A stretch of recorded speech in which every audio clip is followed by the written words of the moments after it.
ZEE5 ಇರುವಾಗ ನೀವು ನಿಮ್ಮ ನೆಚ್ಚಿನ ಶೋಗಳನ್ನ ಎಂದಿಗೂ ಮಿಸ್ ಮಾಡಿಕೊಳ್ಳುವುದಿಲ್ಲ. ಅದು ಸಂಪೂರ್ಣ ಉಚಿತವಾಗಿ.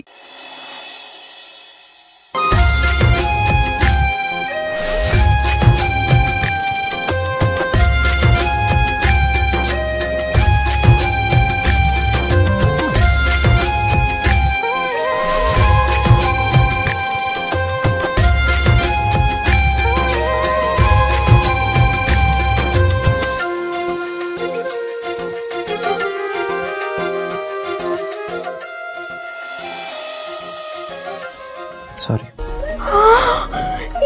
ಏನ್ ಹಸ್ಬೆಂಡ್ ನೀವು ಬೇಸಿಗೆಯಲ್ಲಿ ಮಳೆ ಬಂದಷ್ಟೇ ಖುಷಿ ಆಗ್ತಿದೆ ಅಲ್ವಾ ನನ್ಗೆ. ಅಯ್ಯೋ ಅಲ್ಲಿ ನೋಡಿದ್ರೆ ನಿಮ್ ಅಕ್ಕೆ ನಂಗೆ ಕ್ಷಮೆ ಕೇಳ್ತಿದಾರೆ, ಇಲ್ಲಿ ನೋಡಿದ್ರೆ ನೀವು ನನ್ ಕೈ ಹಿಡಿದು ಕ್ಷಮೆ ಕೇಳ್ತಿದ್ದೀರಾ.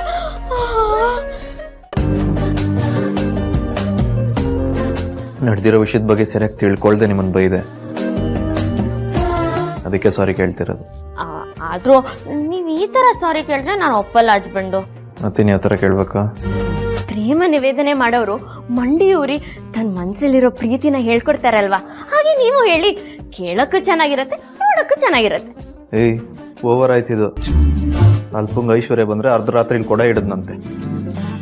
ಏನೋ ಪಾಪ ತಪ್ಪಿಗೇನೋ ಮಾಡಿಲ್ದಿದ್ರು ಬೈಸ್ಕೊಂಡ್ರಲ್ಲ ಅಂತ ಸಾರಿ ಕೇಳಿದ್ರೆ ಹ್ಞೂ ಅಂತ ತಲೆ ಆಡ್ಸದ್ಬಿಟ್ಟು ಆ ತಲೆ ಮೇಲೆ ಕೊಂಬಂದಂಗೆ ಆಡ್ತಿರಲ್ಲ. ಅಯ್ಯೋ ಹಸ್ಬೆಂಡು, ನನ್ನನ್ನು ತಪ್ಪು ತಿಳ್ಕೊಬೇಡಿ.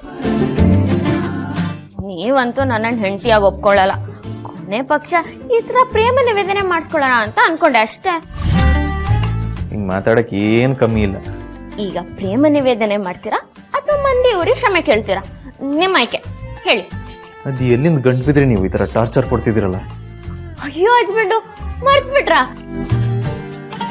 ಕಳ್ಸದಲ್ಲಿ ಶಿವನ ದೇವಸ್ಥಾನದಲ್ಲಿ ನೀವೇ ತಾನೇ 3 ಗಂಟೆ ಹಾಕಿದ್ದು. ದಯವಿಟ್ಟು ಹಳೇದ್ನೆಲ್ಲ ನೆನಪು ಮಾಡಬೇಡಿ. ಅದನ್ನೆಲ್ಲ ನಡೆದಿರೋ ಕಹಿ ಘಟನೆ ಅಂತ ಮರಿಬೇಕಂತಿದ್ದೀನಿ. ನಾನ್ ಮರೆಯಲ್ಲಪ್ಪ ರೀ, ಆ ವಿಷಯ ಬಿಡ್ರಿ.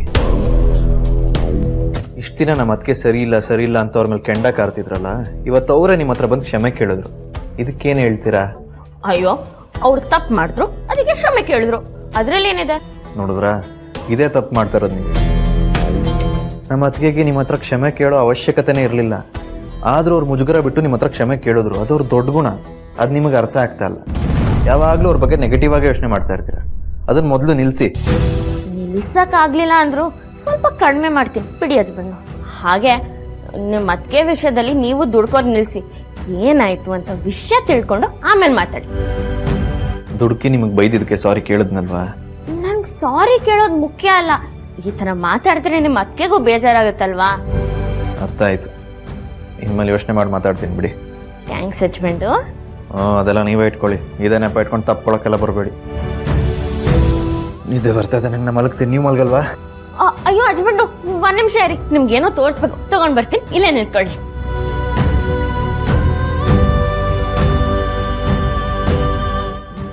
ಏನಪ್ಪ ಇವ್ರದ್ದು?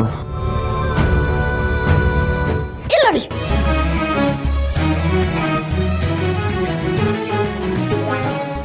ZEE5 ಆಪ್ ಡೌನ್ಲೋಡ್ ಮಾಡಿ ಎಲ್ಲಾ ಸಂಚಿಕೆಗಳನ್ನು ಸಂಪೂರ್ಣ ಉಚಿತವಾಗಿ ನೋಡಿ.